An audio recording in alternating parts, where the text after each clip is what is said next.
Hello student, स्वागत है आप सभी का आज के इस वीडियो में, जिसमें हम कंटिन्यू करेंगे MCQ test solution class 10th linear equation and two variable. Last video में हमने क्वेश्चन नंबर 14 तक कंप्लीट किया था। आज स्टार्ट करेंगे क्वेश्चन नंबर 15 से। चलिए स्टार्ट करते हैं आज का वीडियो। आइए देखेंगे क्वेश्चन नंबर 15, जिसमें हमको सिस्टम ऑफ इक्वेशन गिवन है kx minus 5y equal 2 and 6x plus 2y equal 7। k की किस वैल्यू के लिए system has infinite many solution, k की किस वैल्यू के लिए system has no solution, system का कोई भी सॉल्यूशन नहीं होगा, ये हमको फाइंड करना है। यानी कि लाइंस म्यूचुअली एक दूसरे के पैरेलल होंगी। तो देखेंगे इसके लिए a1 अपॉन a2 का वैल्यू फाइंड करेंगे। a1 अपॉन a2 होगा k upon 6, the value of b1 upon b2 equal minus 5 upon 2 and the value of c1 upon c2 equal 2 upon 7। For no solution a1 upon a2 equal b1 upon b2 not equal c1 upon c2. That means k upon 6 should be equals to minus k 5 upon 2 is not equals to 2 upon 7. If initial two relations are true, then k equal minus k 5 into 6 upon 2, 2 से 6 गया 3 times, 5 3 is 15, k की value minus 15 होना चाहिए। और दूसरा k की value should not be equals to 6 2 12 upon 7। k की value minus 15 होनी चाहिए और k की वैल्यू 12/7 नहीं होनी चाहिए।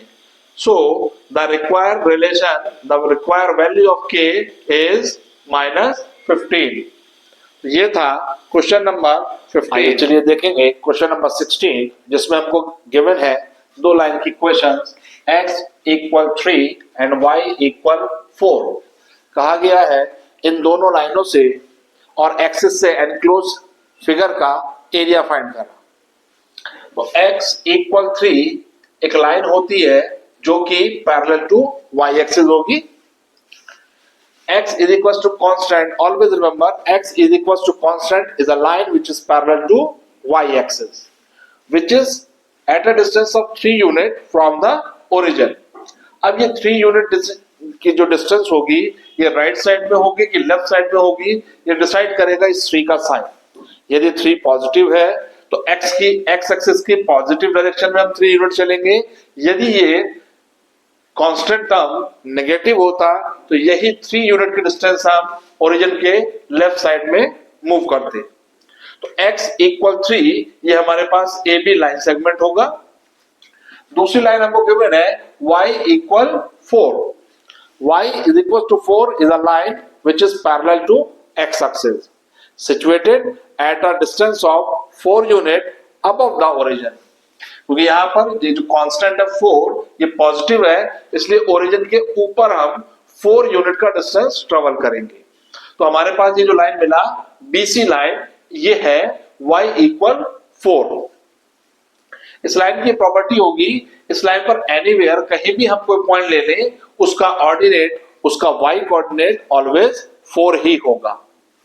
तो इस तरह से ये दोनों ही लाइन हमने यहाँ प्लॉट किया है और इन दोनों लाइन और एक्सिस से बीच में जो ये एनक्लोज फिगर आई है, ये फिगर एक रेक्टेंगल है। सिंपली हमें इस रेक्टेंगल का एरिया फाइंड करना है, जिसके लिए मुझे इसकी लेंथ और ब्रेथ की नीड होगी। तो देखेंगे ध्यान से, OA distance is the same as BC distance और ये डिस्टेंस हमारे पास 3 यूनिट होगा, क्योंकि जो x कोऑर्डिनेट है ये 3 यूनिट की डिस्टेंस पर है।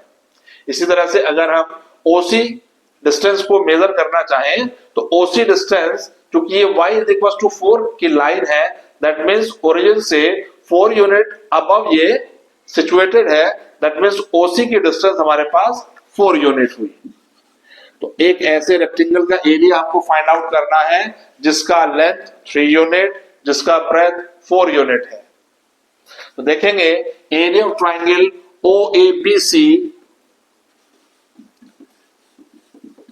area of rectangle OABC is equals to OA multiply by AB.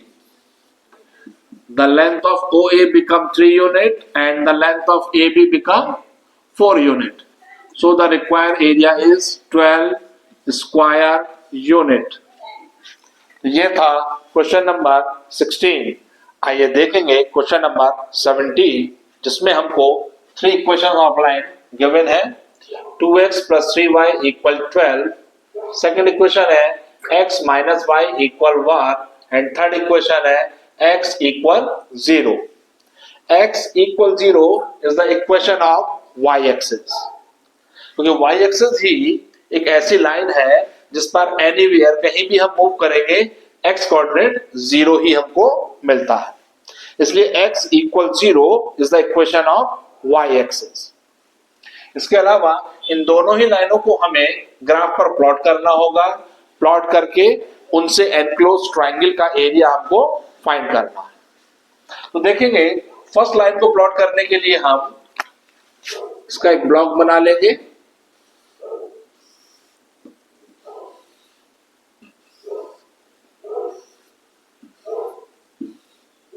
x and y, x की वैल्यूज को प्लेस करेंगे, y की वैल्यू को फाइंड करेंगे और इस ब्लॉक को फिल करते रहेंगे। यदि मैं x की वैल्यू 0 लगाता हूं तो मेरे पास रिलेशन बन गया 0 plus 3y equal 12। तो y का वैल्यू मेरे को मिल गया 3 4 जा 12, y का वैल्यू होगा 4। अब एक बार y का वैल्यू 0 पुट करेंगे। यदि y का वैल्यू मैं 0 पुट करता हूं तो ये वाला टर्म डिमिनिश हो गया, तो 2x equal 12, तो x का वैल्यू मिल गया मेरे को 6। तो 2 पॉइंट जो इस लाइन पर लाई कर रहे हैं वो मेरे को मिल चुके हैं। इसके अलावा एक और पॉइंट मैं पुट करूंगा। अगर y की वैल्यू मैं 2 पुट करता हूं, y की वैल्यू अगर मैंने 2 पुट करी तो 3 2 जा 6 उधर जाकर माइनस हो जाएगा। 12 माइनस 6 होते हैं। 2x का वैल्यू 6 हो गया तो x का वैल्यू मिलेगा मेरे को 3। अब इन तीनों ही पॉइंट्स को ग्राफ पेपर पर प्लॉट करेंगे तो मेरे को कुछ ये लाइन मिल जाएगी जिसका ये जो पॉइंट है, क्योंकि ये x एक्सिस पर है इसलिए इस पॉइंट का y कोऑर्डिनेट 0 होगा। ये पॉइंट होगा 6,0। ठीक इसी तरह से मैं अगर इस पॉइंट को देखूं तो ये पॉइंट चूंकि y एक्सिस पर है इसलिए इसका x कोऑर्डिनेट 0 होगा और इसके कोऑर्डिनेट होंगे 0,4। ये लाइन मेरे पास तैयार हो गई। इसको मैं कुछ नाम दे दूंगा से ए बी। इसके बाद दूसरी लाइन पर चलते हैं, उसको प्लॉट करना होगा x माइनस वाई इक्वल 1। इसका भी ब्लॉक तैयार करेंगे।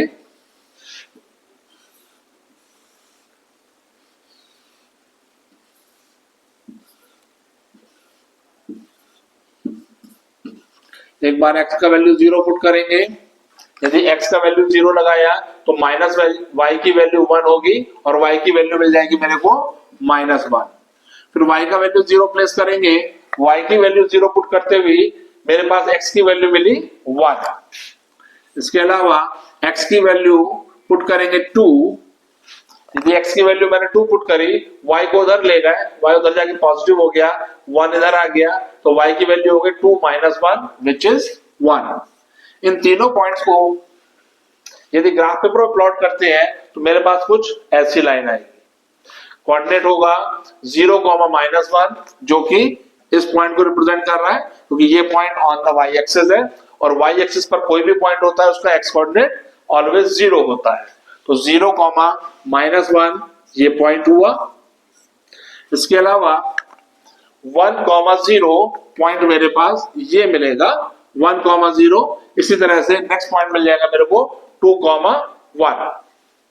तो अब इन दोनों ही लाइनों और y एक्सिस, क्योंकि x equal 0 is the equation of y axis, इससे एनक्लोज जो ट्राइंगल है इस ट्राइंगल का एरिया मेरे को फाइंड करना है। इस ट्राइंगल को नाम दे देंगे, मैंने इस पॉइंट को नाम दिया P और इसको नाम दिया Q। तो ट्राइंगल PQB का एरिया मेरे को फाइंड करना है। देखेंगे इस ट्रायंगल का एरिया फाइंड करने के लिए हम फॉर्मूला अप्लाई करेंगे 1/2 बेस इनटू हाइट। मैं बेस लेना चाहूंगा बीपी डिस्टेंस को। बीपी डिस्टेंस कितना होगा इसको जानने के लिए देखेंगे ये O से B तक की जो डिस्टेंस है ये B पॉइंट का ऑर्डिनेट होगा विच इज 4, लेकिन मेरे ट्रायंगल का जो बेस होगा वो बेस BP होगा। OB मेरा ट्रायंगल का बेस नहीं है, मेरे ट्रायंगल का बेस BP होगा जो कि ओरिजिन से भी 1 यूनिट बिलो है। दैट मीन्स अगर मैं BP की लेंथ मेजर करना चाहूं तो BO प्लस OP होगी। BO की वैल्यू 4 है, OP की वैल्यू 1 है, तो टोटल मेरे पास BP आ जाएगा BP is equal to OB plus OP। That means 4 plus 1 equal 5 unit. कुछ बच्चों को यहाँ कंफ्यूजन रहता है कि सर ये P पॉइंट का ऑर्डिनेट तो -1 है, तो -1 शो कर रहा है कि ये ओरिजिन के बिलो है। नेगेटिव साइन सिर्फ पोजीशन को रिफ्लेक्ट करता है, उसके बारे में बताता है। लेंथ जब भी हम लेंगे तो उसकी एब्सोल्यूट वैल्यू ली जाती है, उस समय साइन को इग्नोर किया जाता है। तो ये OP डिस्टेंस की जो लेंथ होगी ये 1 यूनिट होगी, हालांकि इस P पॉइंट की जो पोजीशन है वो बिलो द ओरिजिन है। ये माइनस साइन इस बारे में बता रहा है कि ये पॉइंट y एक्सिस की नेगेटिव डायरेक्शन में है, लेकिन इसकी लेंथ 1 यूनिट ही होगी, इसलिए BP की लेंथ हमारे पास आ गई 5 यूनिट। अब इस ट्रायंगल में यदि BP को बेस कहा गया तो इसके अपोजिट वर्टेक्स Q से ड्रॉ किया गया परपेंडिकुलर इस ट्रायंगल के लिए हाइट होगी। हाइट फाइंड करने के लिए ये परपेंडिकुलर हम ड्रॉ कर रहे हैं। y एक्सिस से एक परपेंडिकुलर ड्रॉ किया जो कि Q पॉइंट पर मीट कर रहा है। इसको कुछ नाम दे देंगे, लेट x और Q है ये। तो इस x Q की लेंथ हमारे इस ट्रायंगल की हाइट होगी क्योंकि हमने बेस BP लिया हुआ है। इसको फाइंड करने के लिए मुझे Q पॉइंट की कोऑर्डिनेट की जरूरत पड़ेगी। Q पॉइंट का जो एब्सिसा होगा वही XQ डिस्टेंस होगी। उसको समझने के लिए परपेंडिकुलर Q से x एक्सिस पर भी ड्रॉ कर लो। अब Q पॉइंट के कोऑर्डिनेट फाइंड करने के लिए हमारे पास ये दो लाइन की इक्वेशंस है, इन दोनों इक्वेशंस को सॉल्व करेंगे, उससे हमारे पास Q पॉइंट के कोऑर्डिनेट मिल पाएंगे। क्योंकि ये Q पॉइंट दोनों ही लाइन पर लाई कर रहा है, that means point Q is the common solution of both the line x minus y equal 1 as well as 2x plus 3y equal 12। तो इन दोनों ही इक्वेशन ऑफ लाइन को हम सॉल्व करेंगे और Q पॉइंट के कोऑर्डिनेट फाइंड करेंगे। Solve करने के लिए किसी भी मेथड का यूज कर सकते हैं। मैं इक्वेशन सेकंड को 3 से मल्टीप्लाई करके ऐड कर दूं इसमें। ये इक्वेशन फर्स्ट है, ये इक्वेशन सेकंड है।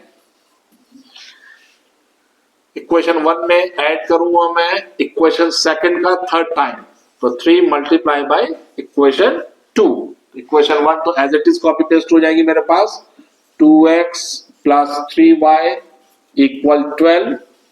इक्वेशन सेकंड का 3 टाइम्स मेरे पास हो जाएगा 3x माइनस 3y इक्वल 3।